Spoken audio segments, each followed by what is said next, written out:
What's going on, family? Listen, it's time for Are You Ready to Love, the Church Edition. I'm yours truly, G. Davis, and beside me is the amazing and the incredible Prophetess Tanya Davis. She's in the building, guys. It's been all year long, and we've been waiting to do this, and so what a perfect time to do it in the month of February. We're going to be with you guys every Tuesday night at 7:30 p.m. every Tuesday night, starting tonight. And so we're excited to be able to share. I want you to do me a favor. Go ahead and like, love, and share this tag at least 3 or 4 people and tell them, listen, quickly jump on here fast. We got something we need to chit chat and talk about. It's Love Month. And I'm excited to dig into this month and see what the outcome is going to be. Prophetess, talk to us for a few moments. Hey guys, just glad to be here. We're trying to get all of our screens together so it looks like we're looking in 3 directions. So if you're here, could you let us know that you can hear us so that we know we're connected? So Pass is live. I'm live on my page, and then we're going to share it to our business pages. But yes, hey, I see a name. Hey, Sister Lorraine, how are you? So welcome, guys. Welcome. I see someone on your side. That's Instagram. Hello, Instagram. So please join us. Again, we're going to share it on each other's pages, and then we're going to jump right in. So we're talking about everything relationships for the month of February. I have been in a retreat all day, so I have no idea what I'm in store for. So it's going to be extremely authentic. Now, if you guys haven't ever tuned into At Home with the Davises, it's uncut, it's raw, and I promise you it's going to be insightful. We're just going to dig right into it. So as we talk about tonight, we really want to focus on all the things that the church didn't teach you about dating. And I think it's important as we talk about Valentine's that we deal with the elephant in the room, right? Most couples are happy during this time, but if you're single, this may be a time that you don't really like too much. You may even have a vendetta against Cupid, but we want to try to give you some nuggets, some tools to kind of help you navigate through this month. But this is not going to be the month where you need to be depressed. Right. This is not going to be the month that you need to feel like you're alone. I believe that God's going to give you the tools and the strategies this year to overcome even difficult times. And so I'm excited tonight because we're going to be able to share some nuggets and to get you back on point. I think there is a principle and even some tools as it relates to how to master your singlehood. And so tonight we're going to talk about a plethora of subjects, but I want you to kind of stick with us because all of it's going to make sense in the end. All right? So let's dig into this because we got a lot to cover tonight. And I just want to move right into this. When we talk about waiting and dating for Christians, right? When we talk about waiting and dating, I think it's important that you do not choose the first bus that comes to your address. Absolutely. I think it's important that you do not perfectly wrap yourself in this idol and this image of what you think someone wants in a marriage or wants in a partnership. Amen. And it's been delivered to the wrong address. What a bad and awful feeling it is to be with someone for years, sometimes even months, and realize, oh my God, I wasted so much time, right? And so when we talk about waiting and dating, let's talk about the wait game. How long should a person, man or woman, typically wait? Like, for instance, Steve Harvey has a 60 90-day rule, and this has regards to sex before marriage, so I'm not talking about that, but I'm just talking about the waiting game period. How fast is too fast? How do you know when you're moving too fast? How fast do you introduce your kids to your significant other? How fast do you allow them to see your parents? Or how fast is it to bring them to your church? Let's talk about the waiting game. Is there a particular rule? What's your thought process? Well, I think you guys can chime in. I really think it depends on the individual. Okay. I think the younger people are, like, if they're in their 20s or something, they may have a longer waiting period only because they don't have possibly as much experience I think when you deal with individuals who have been married, possibly divorced, even those who are widowed, because they have not just learned from relationships as it relates to something negative perhaps happening, sure, but you learn yourself. I mean, the older you are, if you're in that like 30s age, something's about the 40s, you know, that just opens your eyes so much further. And then 50s and so on. So I think it's to each his own, and your life experiences and what you have gone through in relationships. Hopefully, so you mean to tell me there's no rule? So on day one, I can invite you to meet my kids. No, I thought you meant as far as I misunderstood. Like, how long should you wait before you like? I'm talking about what the waiting game period. Okay, waiting for marriage or waiting for? No, waiting to bring you to my church. Okay. Waiting for you to be introduced to my kids. Waiting for you to waiting for you to see my parents and meet them. What is the time frame? Well, I think for certain age groups, for some people, you know, church might be a first date. You know, if there's a group setting and coming to the church, that's a corporate place, so you can't, you know, necessarily stop someone from going there. So for many young adults, I would say, you know, that perhaps maybe a plus, as long as you're not in an environment where there's going to be pressure when they visit. You know, sometimes if someone visits your church, some of our seasoned saints may automatically think like, hey, she's getting married, and you're just perhaps taking your personal inventory to see whether or not this person, you know, is comfortable, you know, in the presence of God. So I think it's to each his own. You guys can chime in. Hey, Mark. What is the waiting game, guys? Should there be a time period on all the above? Meeting the kids, meeting the parents, going to church. Should there be a dating period? Now, if you was raised like I was raised, you didn't keep your significant other, boyfriend or girlfriend or whatever the case was, away from the people in your church. You brought them, in fact, you brought them to your pastor so your pastor could check them out, right? But the problem with that is, if your pastor always has to check out a new person every 3 months, there's a problem. Right. So because of the outcome, many people would keep their loved ones or the people who they were liking away from the church until it became serious. Right. So tonight, that might be your answer, right? I think that as we talk about the waiting game, it's important, as the Bible says, to be anxious for nothing, right? That you don't do anything just rushing because it's something to do. You never have to be worried about losing things when you don't rush, right? Losing the foundation for a relationship, losing the foundation of communication. My question to you is, what is the rush? Why do you have to be in a rush to do this, to do that, to that, and even to get married, right? And I know the church put a pressure on a lot of people, and many of us got married at a young age, and I'm talking about 18, 19, 20. I'll testify. I got married at a young age because church folks were trying to pressure me to marry the individual that I had just pregnated, right? They said, listen, Davis, if she was good enough to pregnate, she ought to be good enough to marry. Well, somebody should have told me, Prophetess, no, you could just be a good father to her. You don't have to necessarily get married, right? So I think we need to be clear about this waiting game. Don't let people, places, or things, or even organizations put you in a box to where you feel like you have to do it, right? And then we get in trouble because at the end of the day, if the relationship doesn't work out, Prophetess, guess what I found out? Those same individuals who wanted you to get married or wanted you to date are nowhere to be found.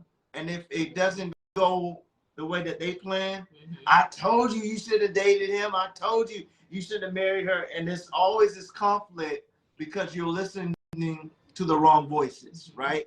So as we talk about waiting and dating, again, be anxious for nothing. This is why the Bible says, in all you're getting, get a good understanding. Now, I will say that seasons are seasons for a reason. Yes. All right? I agree. You need to see this individual, whoever you're dating, you need to see them in all seasons. Summer, spring, winter, fall. You need to know when they're broke. You need to know when they're in between jobs. You need to know when they're mad. You need to know when they're frustrated. You should be able to tell in each season what type of person you're dealing with. Yeah, of course. But if you jump on the bandwagon and start inviting them to meet your friends, your family, your church, and all these individuals on week 2, that's not enough time. Right. Right? So I think we have to use wisdom as it relates to how fast we're moving. Judge yourselves. And a lot of times when you become emotional, mm-hmm. and it's been a long time since you've been booed up, you jump on the first thing you jump on the first thing that's moving. Yeah. And the reality is you need to take your time. Right. You need to take your time. I think sometimes the rush is age also. You have a lot of women that are, fulfilling their career aspirations first. Yeah.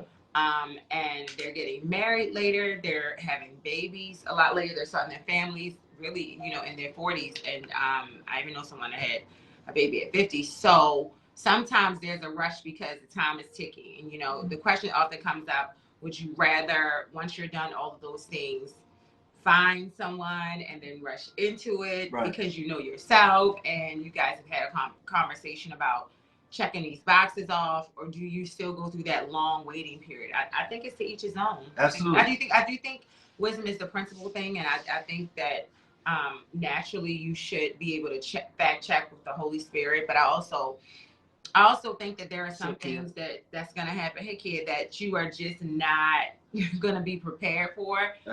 Because relationships and marriage is a journey. There are some huge, deal breakers that are obvious. Yeah. But what's obvious and a deal breaker to me may not be to someone else. So that's why I said to okay, I get it. Now the other thing is, here goes the awful truth. You ready? Mm-hmm. Yeah. You may not be ready to date yet. Very true. It may not be the season for you to start dating. Right. This is why the Bible says in Ecclesiastes 3 that there's a season for everything. Mm-hmm. This may not be your season to date. Right. This may be your season to focus on you and you only. Right. Right? So again, not being anxious and not being in a rush to just jump on the first thing that's smoking. We're going to show you tonight some terms that this modern generation uses as relates to moving too fast and dating. All right, so let's move on. All right, so if y'all have an answer, put it in the chat. We want to hear what you guys got to say. Yeah. What do you think about Prophetess? What do you think about online dating versus in-person dating? Well, I think years ago, and you guys can please chime in the chat. We really want to hear what you have to say. What's up, Daniel? Hey, God says. I think years ago it was extremely taboo to have online dating, but I do think it's a way to have an easy vetting process. Okay.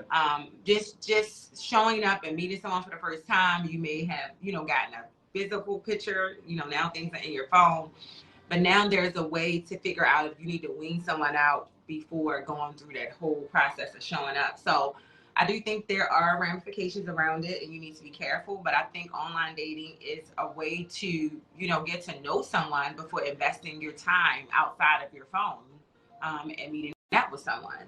So what you're saying is the whole vetting process is necessary, right? Hey, Omega, how are you? We're going to talk about all that, Omega. Yes, gaslighting is a term. I'm telling you. So vetting is necessary, right? I definitely think vetting is necessary. Who should vet? The people that are closest to you. I think the people that are closest to you, and even those that are closest to you that may not always agree with you, but they have your best interests at heart. Okay. A lot of times when you talk about love and relationships, and that's even for anything in our life, when we have an issue, at our job or with family, those who are in your corner may sometimes not be brutally honest with you. And they may want to give you some truths, but because you're typically the one that leads out. Kia says online dating is cringy to me. Well, let's qualify online dating. So when I say online, what I'm referring to is if you meet someone online, let's say it's someone, and you may or may not have previous knowledge of them, but let's say it's someone that noticed your profile, or maybe you know them, let's say from an organization, so they know of you, right? And maybe they don't, but they're in your inbox. You can research them. You guys are talking. I've never, and I don't necessarily. This is Tanya talking. Feel comfortable with like being a part of like apps. Like I wouldn't. You mean I don't. Yeah, I don't know. That's just me. I don't know if I would recommend that because why just the catfish thing. I don't know. But if you have someone's like profile, like on Facebook or LinkedIn or Instagram, you can go back like how far they've had it and kind of see consistency. But then when you come into these apps, I don't know, I've never done it, never been a part of it. You guys can school us here if you like. But I'm talking about what you would have to find out in person. Well, let's find out. Let's find out. Who's been on Single Mingle? Who's all been on Single Mingle? Is that how you say it? I don't know, but that Single don't Mingle, sound like that's got a ring to it. Online. Who's done Christian online dating before? Y'all, and what was your results from? I think it is called Single Mingle. I don't know. I don't know. Listen, I want to know. We want to know if you've tried online dating. Now, here's the issue. Because of the practice that I am, I don't really prescribe. God sister said online dating is how I'm at. Derek, it can work. You just have to be careful, be a good Absolutely, and ask the right questions. I agree. Now, we actually didn't meet online, but it was surely virtual. But it was virtual. All right. Yeah. Me and Prophetess met because as a relationship coach, I was doing shows and workshops online, and she happened to tune in like you're tuning in tonight. It was just something on, and it was just random. And I listened for a couple of sessions, a couple of weeks, and I had already gone through my process. I was a divorcee and was in therapy. My kids were in therapy. So when I came across one of his videos, and he had like a day where he talked to singles and a day when he talked to married couples, I was intrigued because it was relative. And for me, I like the fact that he was not local, not to be in a relationship. I liked it because I did not even want to get any type of coaching or therapy or have someone to just be someone to push me in that process that was local because of career, ministry, all that. Like, I didn't want to be coached by someone I may see if I have to go, preach someplace or play. So I wanted to receive that in a private manner. So, and I wasn't really looking for it. Let me just say that. I wasn't looking for it. It wasn't planned. This definitely wasn't. So, to my point, to Danielle's point, rather, it can happen online. Yeah. Right? So, the thing about online dating is, even though it's not the traditional way that people are used to, you still need to keep an open mind because you never know how God will use that thing. He could use that for your favor. You never know. There might be some people, let me say this, there are some blessings that are locational. Bishop, and there are some places that you've been trying to receive something from, and that God says that's not the place, right? Very true. And so something's going to happen because you're in the right place at the right time. Sure. So we need to get to the point where we keep an open mind about how God wants to move and what he wants to bring into our lives. I think you need to keep an open mind. Can I say something? Sure, you can. So, one of the things, and a lot of times guys get the name. Omega says you got to start opening your inbox. Now be careful. Now be careful now. Be careful. Be careful. And Omega, for instance, like she is in ministry. Welcome, guys. Share. So she has to be careful for several reasons, but that the intention to be extremely careful could also make you so guarded that you miss God. Yeah. And I think when we have a personal relationship with the Lord, where we're spending time with him in worship and our own personal prayer time, it'll just be him, giving you that unction. I'm not saying that you have to check every day, and because you may be like delete. I even do that with friend requests. Like, every inbox, right? Good, but just be open to not let yourself be the block of what could potentially be a blessing. Just be open to be guided. Absolutely. So keep an open mind. All right. Keep an open mind when you go through the process of online dating. Blessings, and some of the stuff, and you got to be careful. I know we're scared to go online, but we need to be careful about in person dating. I'm trying to tell you. Because some of these cats out here ain't really too good, rap too tight. Yeah. Even in person. So you have to pick your battles. This is why I said you can't rush it. And for me, if I can be honest, I needed it online because I did not know this about myself until we really, really began to communicate. But there was immediate attraction, and not just in looks. We're not talking about looks, but the similarities. He being a musician, I'm being a musician, I'm talking about multiple, like keyboard, organ, all that. Our stories were Hair. so similar. I had a salon. He was a barber. Just different. Our past, our families. That there were so many similarities. For my own sexual control, mine, I needed to be online and far away. Amen. Okay. Amen. And I'm just saying that because a lot of times women are afraid to. You knew your boundaries. Women are afraid. Yes, I did. Well, I didn't know I needed them. But women are afraid to say, well, hey, it was really me. And actually, to be honest, I was, Pastor Course came in my inbox and I was like, okay, whatever. Because this was like months after I decided that I did not want to get coached by him because in our session, he was too many similarities. I said, I can't afford you. And that was a lie. But I was removing myself from potential falling, right? So later on, of course, we made friends, did a couple of things in ministry together, but there was nothing going on. But I was glad, looking back, that we were virtual and far apart. And even while we were virtual, I think the important part, again, we were not rushing. Mm-hmm. And even before we saw each other for the first time, we have already developed a friendship. It was, we were already talking. We were already friends first before anything else. And so I think that's important that you become friends. All right, let's jump into this because I'm ready to shift gears. Okay. Right? Let's talk about the 8 things. I think these are 8 things that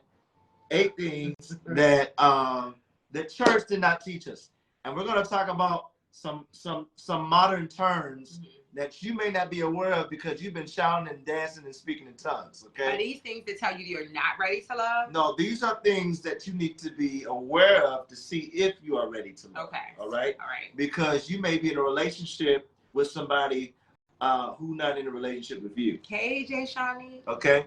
All right. So the first term is called smothering. There's a show on TV that's called Smothered, right? And it's about a couple who is in a relationship together, but they have a parent that is all in the business, right? In fact, they live together, they dress alike, they talk alike, they actually have to conversate together. The partner, whoever's in the relationship, has to get complete consent. Now, these are grown adults. Complete consent from their mother or father about their next move. Right. That's a form of smothering, right? We know this, that there are some issues even with men who are attached to their mothers. Mm-hmm. Well, they got to go through their mom. Mom, is this okay? And they call what we call baby mamas, mama boys rather, mama boys, right? And then the same thing in reverse, right? Yeah. When you have some fathers with their daughters, right? Their mothers and daughters. It's so many dynamics, right? Yeah. I want you guys to be careful because what the church doesn't teach us is that relationship cannot hinder your own relationship. Absolutely. So one of the things they teach us in the church is if you're going to date, you need to watch for and study their parents. Are they coming from good stock? Right? Are they coming from good stock? Who are they mama? Who's the daddy? Right? Mm-hmm. What do they do for a living? Do they work? Do they not work? Are they in the church? Are they not in the church? These are the things that we hear in the church, right? But there can be a flip side to. Let's be fair. There can be a flip side to those who are in the church, and maybe you do come, and maybe you do come from good stock. Yeah. But there's as we say in the church, a soul tie there. Well, I'm raising my hand. I'm gonna educate y'all. So I think when you're looking at the early 20s, late teens, when people are getting to the dating stage, that may take effect. And even later in life, there is an impact. But when you get into the 30s, I think you should be aware. But I think aware of, what the parents are doing. But you're grown. Like at this point. Yeah, but the problem is if you're grown, but your parents still have control over you. Right. Well, when you said the church tells you to look at the parents to see like if it's a good candidate for marriage. So I interpret it 2 ways. So you have people who are first generation individuals to create change in their family. Sure. So if you solely want a bishop's daughter because you're a bishop's son, you know, if you want a lawyer's child because your family are, you know, are lawyers or doctors, you can misguide because they could be doing that by force. And what may appear to be a perfect match is not necessarily a perfect match. So I was just saying that to say, don't necessarily base it off that, because it's a whole lot of PKs out of here that's messed up. Just like there are a lot of individuals. But these are right. But these are the things that the church don't teach us. Correct. They teach us because they teach us not to date outside the church. Right. But if you're dating inside the church and there's an issue or a stronghold, then you're gonna be in a world of trouble. Oh, absolutely. All right. So let me give you the other definition for smother. It means that you are being excessively clingy. All right. The supplication begins when you fail to see this.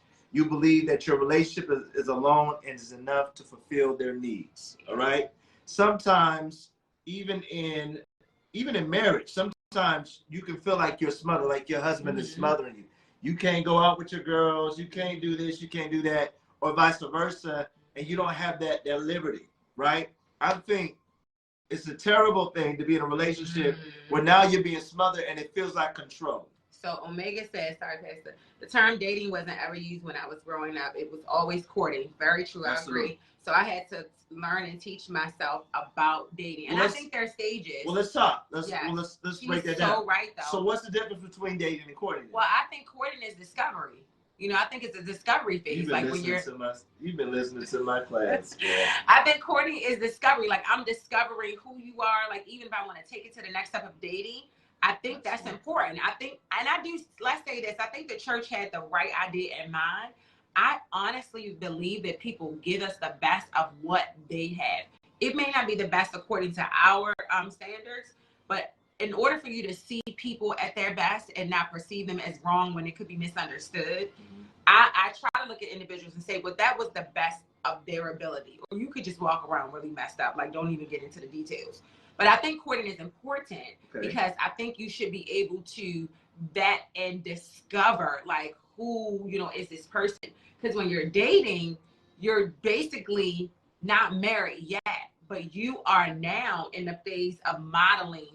What is this going to look like when we come into covenant? You've been listening. Sometimes, I did not. I didn't. Sometimes people go straight to dating, and then you're discovering why you're dating because. So I'm glad you said that. So to Omega's point, let me break this down, guys. So there's 5 steps to dating. 5 steps to dating. Number 1, and I know we don't teach this in the church, but this is what the church should have taught you. 5 steps to dating. The first step should be friendship. That's number 1. Friendship is going to be your foundation. Yes. All right. The second step, however, should ultimately be courting. Okay. Should be courting. All right. Yeah. That's where we're just trying to share this, guys. Can you share? We're trying to figure out, do we even like each other? Because you could be on the phone for a whole week and realize, you know, this guy is really, really boring. When I tell you liking somebody and being a friend with them is so important, because it's, you know, storms are inevitable for the person that absolutely prepares for them. None of us prepared for COVID. We did not see it coming. It was none of our fault, but it came. So your response to something is your responsibility. I have no control over what individuals or what the world throws at me, throws at my marriage, or what issues that could arise. However, my response as his wife, my response as the person who sets the tone in my home to the situation is my responsibility. So it really doesn't matter what's thrown, it's my response. What undergirds my response is the friendship that we have. So without the friendship, you'll never be able to divide the lover and the person that you learned. And the person that you learned is that discovery stage and the courting. You're going to need that more, or equally much so as the love. Or when you disagree, there's not going to be a commonality or ground to want to repair it. Absolutely. That makes sense.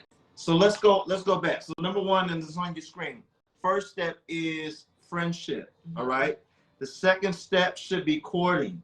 The third step should be dating. The fourth step should be engagement. And the 5th step should be the finale, which is marriage. All right. You should have a goal in mind. The discovery is what you have. and they use this in the criminal system. Everybody has a discovery, right? And they're able to pull what you've been doing since you were an adult as an 18, everything that you've done wrong in the criminal system. And they pull it up, and then there's a discovery about your record. Well, like I believe, like a report card. Just like you go on the job, it's your resume, all the things that you've accomplished, right? So I think that we need to check people's resumes as it relates to dating. And before I can court you, I need to figure out, when was your last relationship? How long did it last? Can I say something? How many baby mamas do you have? How many baby daddies do you have? Right? You need to know these questions. Oh, pick me. So I'm a realist. So how many relationships have you had? How many times have you been married? How many baby mamas? How many sex partners? Absolutely. That now what you just said about sex partners, I feel like, and I'm going to try to qualify this so I'm not judged incorrect and properly. That's probably more important. We're talking about health. Yeah. Because when people go through transformation or they learn from mistakes, we don't know at what point in life that happens. So that's why the courting stage is important. If someone runs down all their past to you and you haven't gotten an opportunity to see them for who they are today, in those seasons, you could prejudge them incorrectly off of the details that they gave you. I know for my husband and I, he spoon-fed details to me because I was extremely sheltered. And had he not spoon-fed details like on a sliding, as he released them to me, as our friendship grew, it would have been too much for me to digest initially. So I say that to say, don't always judge what someone has to say off of how many, relationships they had, because the other person could have been real crazy. Or back to what I said in the beginning, how the church teaches you need to judge them by their stock, their family. I can't judge my wife based off of her mother. Right. Two different people. She can't judge me based off my father, right? Because, and you always will hear this, you just like your mother, you just like your father. Well, there may be some similarities in some things, but not in all things. And so if you're judging me because of what you see my mama do, you might miss out on something that could be blessing you. Always remember that as you approach love, especially when you do it with Christ, this is the church edition, it's always a new journey. It's almost like when you experience loss, it's a rebirth, or it's a new normal. When you lose someone, people say, oh, it'll get better. I understand. No, you don't. Because even if you lost someone, my grief could be different from yours. So understanding that it's a new journey apart from that person's past, apart from your past, because who he was to someone else, he would not be to me, because my expectations and who I am to him will cause him to reciprocate differently to me. So you can't necessarily, and vice versa, who I am to him, some of those things my exes never saw, because it's something he brought out of me because of the way that he loved me. So just remember that. All right, so let's go back to the 8 things that the church teaches. All right, so we said the first thing is smother. The next term is called breadcrumbing. And some of you guys probably never heard this before, so let me give you the definition. Let me break it down. It says, it means when someone consistently checks in with the romantic prospect, dangles the possibility of a date, and keeps them interest, but never follows up. Playing you. All right? If you was in the 80s, you would say, you playing me. You talking about someone that's acting like they want to pursue you. Act like they want to pursue you, but never do. Right? Or they pretend like they're pursuing you, but they're only keeping you in the friend zone. They don't want to take you outside of that. Yeah. Right? They keep you in the back pocket. Is you an option? Well, that's on here too. All right? Breadcrumbing. All right? These are the things the church never taught us. Number 3, there's a term that's called benching. Benching. All right? Benching refers to a player who sits on the sidelines. All right? They're good enough to be a part of the team, but they're not necessarily good enough to be the first choice. Right. Did y'all hear that? They're good enough to be on the team, but they're not good enough to be the first choice. There's even a term that you guys have probably heard, even as it relates to marriage and getting ready to be married, is that every man needs to have a trophy wife, right? A trophy wife was a person, a woman that every man desired. Every man wanted to marry. She had to be this image of perfection, right? But the problem with this was that when you talk about trophy, it refers to trophy fishing. Okay. All right. And in the fishing world, they threw the best fish back out in the water just so that they can have bragging rights for catching the fish originally. Wow. Right? So once they catch that big old swordfish, they take a picture of it, and then what they'll do is they'll throw that fish back into the water, and they'll wait till the next best thing came. All right? The trophy wife. This is a form of benching. All right? Number three. Four, rather. Number four. Breadcrumbing. Okay. Okay. Cuffing. Now we know what this is, but let me just give you a definition. It refers to the period in the year when people tend to partner up with those that they like for a special occasion. It must be cold outside. Because it's cold outside, you gotta have a boo. Valentine's Day. Valentine's Day, you gotta have a boo. Christmas, you gotta have somebody. Thanksgiving, or you just go crazy, right? Yeah. Or while you're trying to get summer fun, you need somebody to take on your summer vacation. Oh no, that's when they let them go. They let them go when they start getting warm. So the cuffing season is when it starts getting cold, because you know the heat has gone away. You eating good, might have gained a couple of pounds, but you know it's holiday season. Just the idea of coldness and long, shorter days just brings people. Let me say this: don't ever get so desperate that you need somebody because of the seasons have changed. Oh, okay. You should never get that desperate. Yeah. Well, because I don't want to be alone. And then some people go back to their ex because it's a familiar place. It's the reason why they're your ex. It's a familiar place to them, so they'll go back to the same joker that they said to God that they wanted to be released from.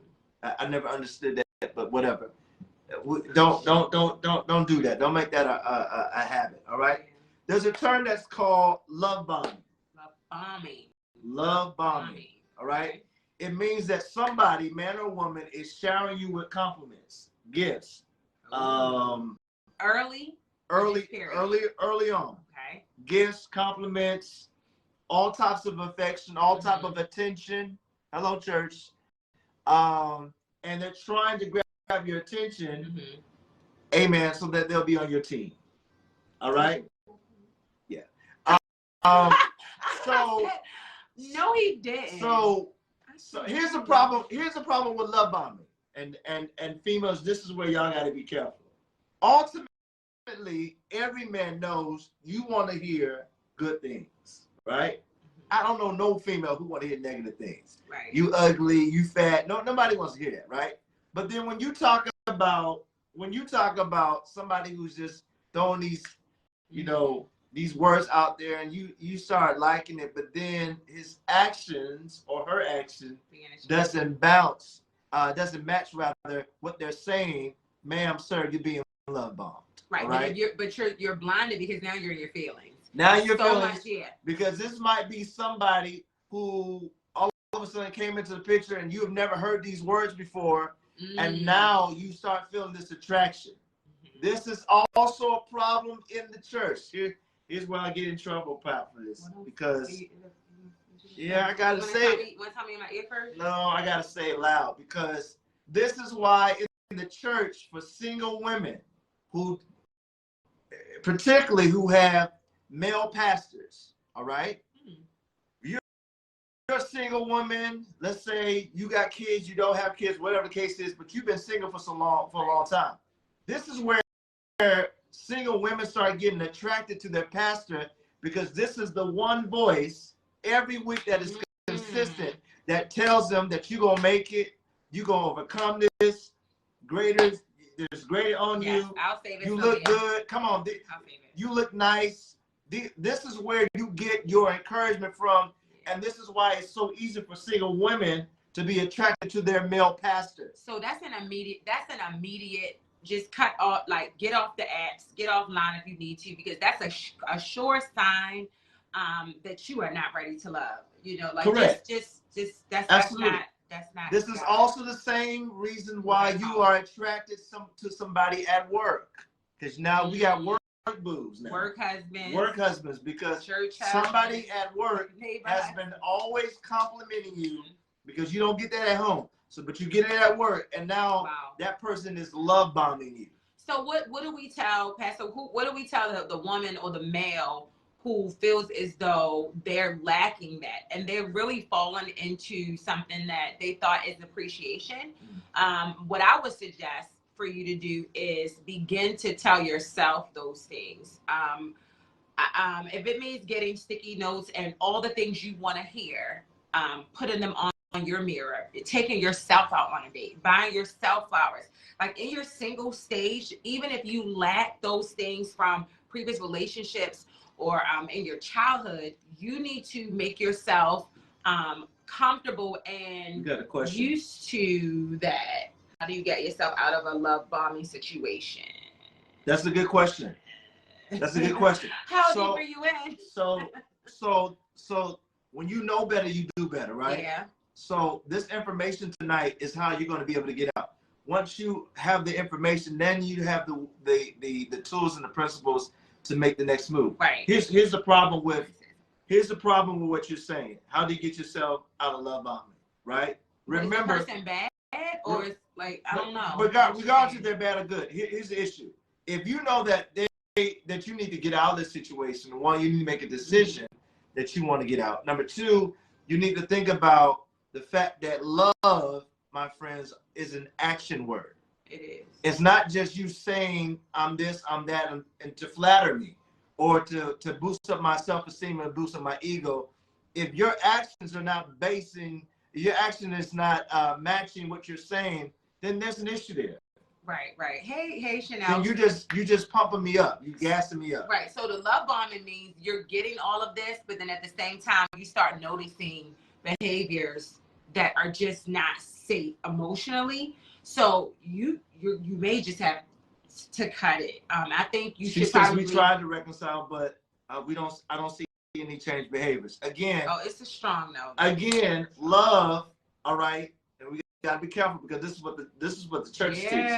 Because this is what the Bible teaches. Love covers a multitude of things, right? Multitude of sin, right? But when we talk about love covering a multitude of sins, all right, that doesn't mean that I have to love the relationship that I'm in, or I have to love the type of treatment that I'm experiencing, right? I may have to love you. Watch this. If we're going to talk about Bible and covering a multitude of sins, I might need to love you from a distance and that be okay with that. Okay. Doesn't necessarily mean that we need to be together, we need to be married, we need to be engaged. If you've already tried, how many more times do you need to try? Wait, this is my ex-husband, but he says things, but the action shows something different. If you have a pastor, disclosure, so if you have a pastor, I would sincerely tell you to speak, with your leader, like that may know your history. We're never going to advise you.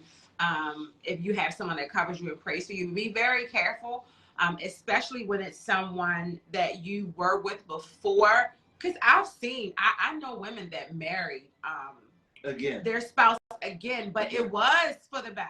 I'm just saying that. However, sometimes people divorce or separate quickly. Typically, like I know with my situation, because I tried so long, like I'm pretty persistent in sticking things out. I'm going to do whatever I need to do. But when the Lord gives you an exit, like I just don't think, the thought in any shape or form is bipolar, right? But that doesn't mean transformation can't take place. So I'm saying to you, I would consult the Lord in prayer yourself and speak with your leader. And it doesn't mean that it won't take place, but it also does mean that there still could be a season for everything. Yeah. That this might not be the season for us to be together. And you need someone else. And if someone else can chime in. And this is why, Prophetess, the scripture tells us, for God so loved the world, right? That he gave his only begotten son. That scripture, the B clause is him giving his only son, has to deal with an exchange, right? It's not just God loving you. He's giving you an exchange. What was the exchange? Selflessness. Jesus, right? So if you're going to reconcile something, and I'm talking to those who think about going back to the ex, make sure there's an even exchange. Right. Make sure there's an even level of reciprocation, because if not, this relationship is not going to be balanced. and remove, I would say remove yourself out of the emotional side of it. You need a third party to look at the details. You need a third party to say, well, this is what you're saying based off your history. This is what the other person is saying. Because anyone that you have been sexually involved with, there's too many different factors around it that will cause you to make a decision that perhaps may not be the best decision. So that's why I advise that just be very careful, and you have to pray about that. That's all right, guys. Listen, let's move on. Next word is zombieing. This all too common. Watch this. This all too common phenomenon is of a person following you, liking your posts, maybe even engaged in a little cyber flirt, but never actually taking this. What you trying to say, Prophet? No, suggested behavior out of the realm of social media or orbiting you, but never taking it either further. Yeah, that's a pervert. Sounds like. All right. Someone with a. They call it zombieing, like a zombie. They come up. You know, zombies. Once you kill them, they pretend that they're dead, and then they come back. I know it's real. You did. Okay. That's a so you got to be careful, because these people will come into your life, pump you up, and make you feel like y'all gonna have this great future together, and then disappear. All right? Watch out for people who are zombies or zombieing. All right? Next word is this word called pocketing. All right? Pocketing is if you started seeing someone and things are going well, but they're yet to introduce you to their friends. That's a good one. And family, while you may find yourself pocketed. This also refers to when someone is keeping their partner separated from the rest of their lives. Pocketing occurs most frequently at the beginning of a relationship. That's funny, Pastor, because I'm hearing more and more women, that talk to me about how they've been in a relationship for years with someone and they don't like no detail. Like, so I feel like, I guess the zombie, it's probably a progressive stages, like one feeds into the other, and then they find themselves in this place that they don't even realize the dysfunction has become functional for them, and they don't see it as someone from the outside in that's not in a relationship that's really a severe state, that they don't think it's something wrong with not knowing anything about that person's life outside of them. Okay. So I have an idea. I'm 50-50 with this. I'm 50-50 with this. Now, I don't believe nobody deserves to be in the dark. All right? I believe you should know about my children, however, my family, yada, yada, yada. However, the better question should be, how come I don't know about them? How come I haven't met them? What is the backstory behind this? Right. Are you keeping this person or these individuals from me for a reason? Because you're trying to hide something? Or is there something bigger brewing that may have something to do with the legal system? Right. You catch my drift. Right. Sure. So you got to ask them, well, why haven't I? And prayerfully they'll tell you the truth. Well, sometimes you haven't met, but it's been an open conversation about. Okay. So there are stages to this, because again, depending on what your history is, and this is just, we're not experts, we're just sharing, our journey and how it may help you. Sometimes if you're dealing with someone who, like, if your ex is still with you in their head, they're still with you, like they're still married to you. If they're still with you and you're in this whole new relationship, it's not going to be healthy for you to, sometimes you can't know, sometimes exes use their children as a pawn, like, as bait or as a pawn. Like, it's so many dynamics. So that's why, I always say pray, ask God for wisdom, because some people make your life miserable because you have started over. That should not be. Some people want to make your life miserable because you started over.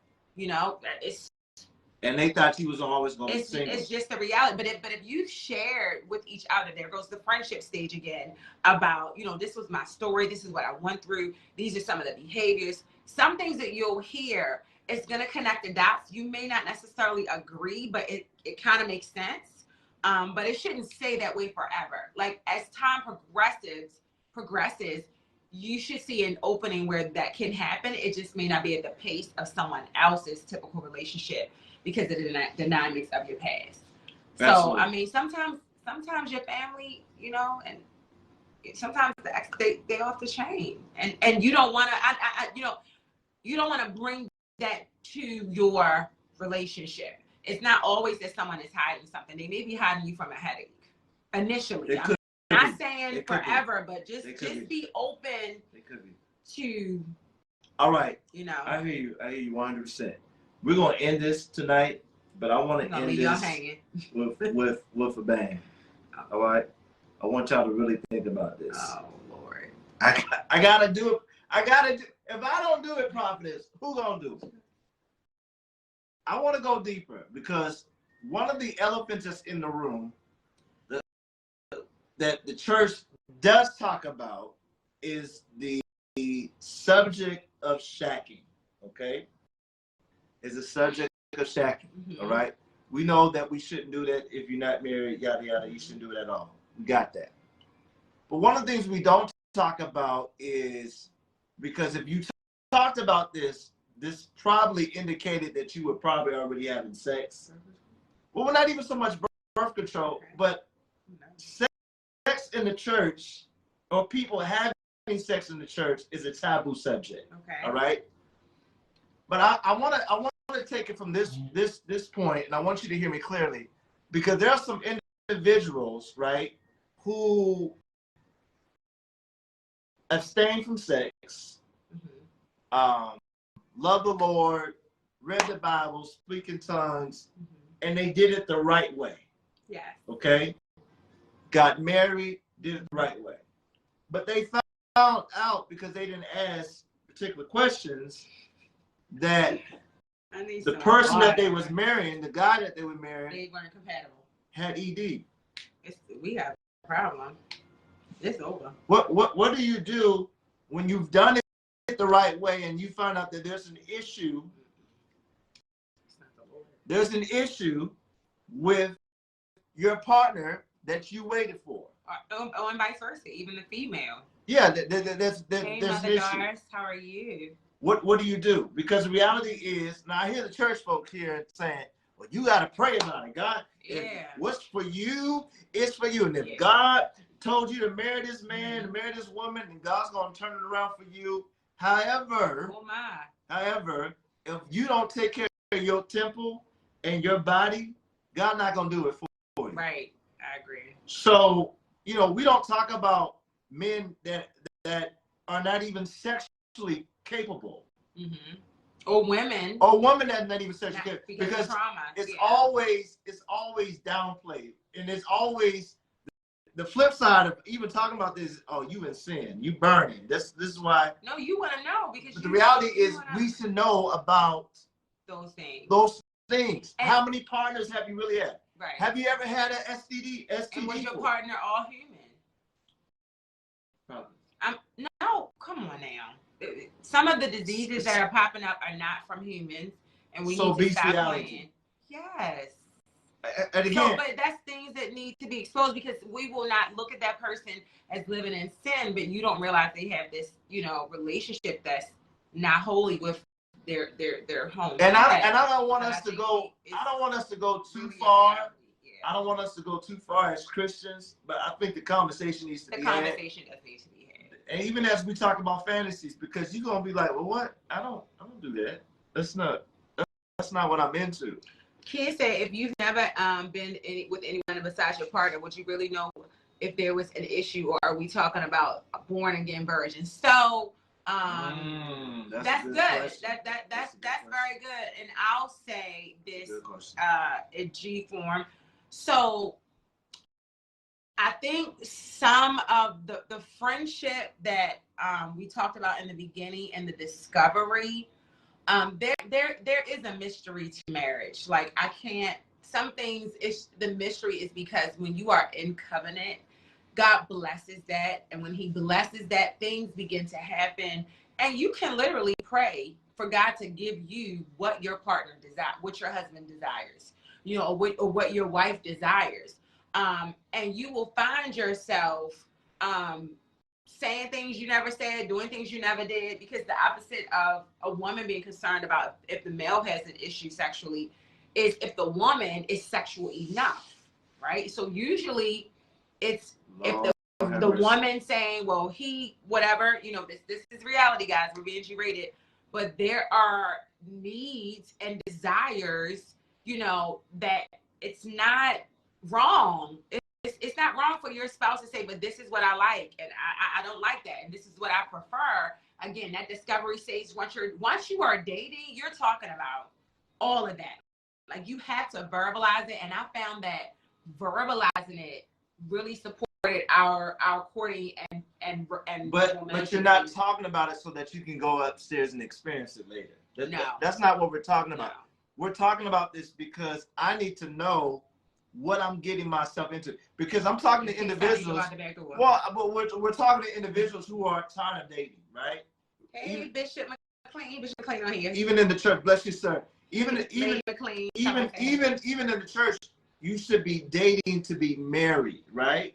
Mm-hmm. If that's your mindset and you don't have these types of conversations, right, you're going to be setting yourself up to fail, because reality is, after you say I do, ladies and gentlemen, is the wrong time to figure out that your wife or husband don't even like sex. They don't even care for it.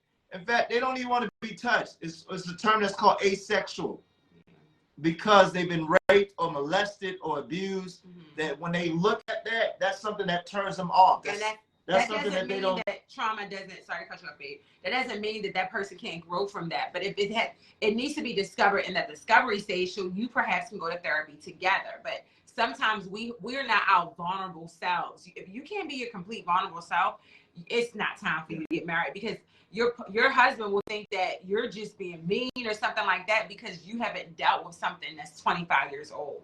So we have to be authentic, and we need a relationship with God. And ultimately, and I know we have like a minute and a half. When you have leaders who value marriage and understand the importance of the mystery of marriage and how God uses the family, if you get a hold of that vision, like in your churches with your leaders or whatever you lead in your home, it's going to trickle down. You know, you want your marriages to be whole. You want your singles to live fulfilling lives. You want people to look for partners the right way. So if you lead anywhere, let's not act like our members can't tell in our churches if something's off. So we have to figure out, you know, in the kingdom of God, where are we going with this marriage thing if the divorce rate is higher in the church? There's something that we're missing. And ultimately, I believe it's going to be connected to our witness. Because when you have marriages that are solid, because you courted, because you dated, because you have open conversations about, you know, being intimate, your marriages are going to be fruitful. It's going to elude from their skin. You see skin? Right. You should be able to tell. And then it's going to affect everyone that's connected to them. Like, to your point, I want y'all to write this down, because we gotta go. I want you to write this down. You never date a person's potential. You always date a person's reality. You never marry a person's potential. You always marry their reality. Right. All right. And some of you guys have been gaslighting each other because you've been giving a person's the satisfaction of, this is what I want to do. It's my potential. Some people, ladies and gentlemen, would never reach their full potential. Kids said, don't you think some conversations should be close to engagement? Absolutely. So that's the courting engagement. So the courting stage, not in engagement, before. So the courting stage is when you're discovering, when you start dating and you're exclusive and you ask questions like, do you want to be married? Do you want kids? And you know that, well, where do you see us in a year? You've had that conversation and the topic of marriage has come up. As soon as that topic comes up, you need to have that conversation.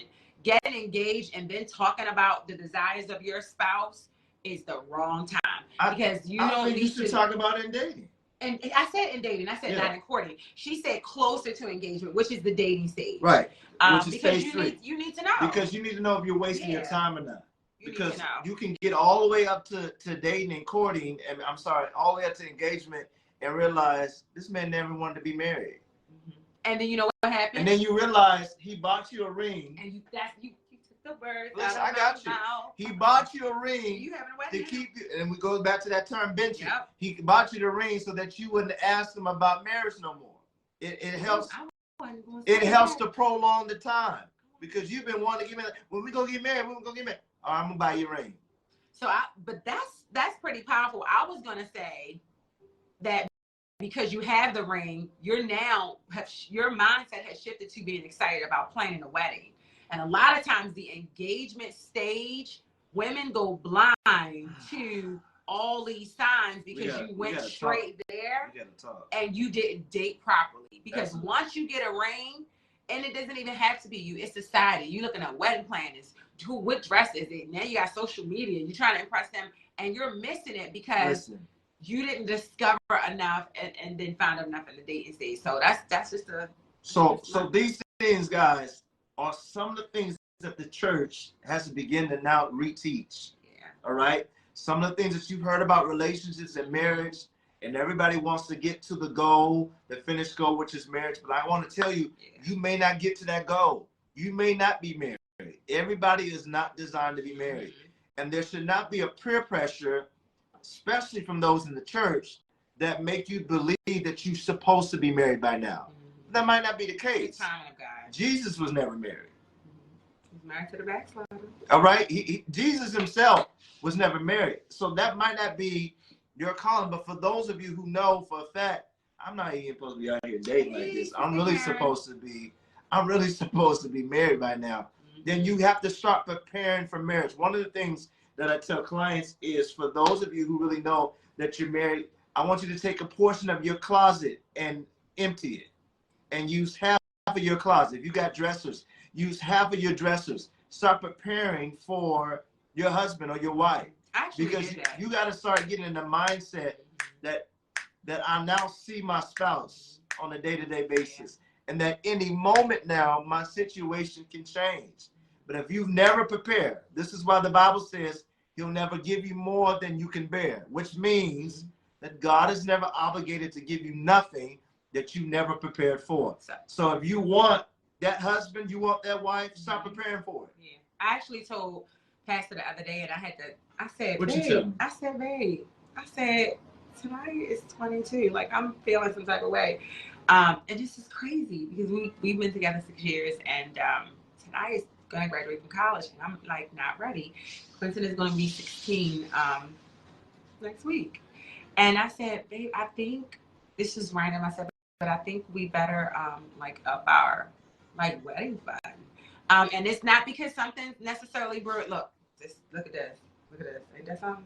Okay, but what I'm trying to say is I don't want her to have any hindrances, because we talk about this for us, and we talk about our mistakes.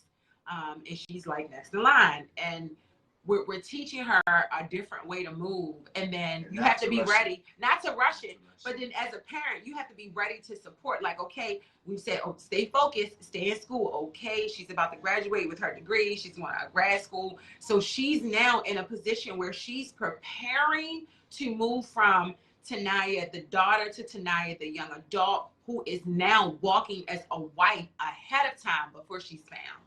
So what that means for me as a mother, what that means for us as parents is, if someone who fits the profile shows up, we need to be in position to be ready to support that should they fit that profile.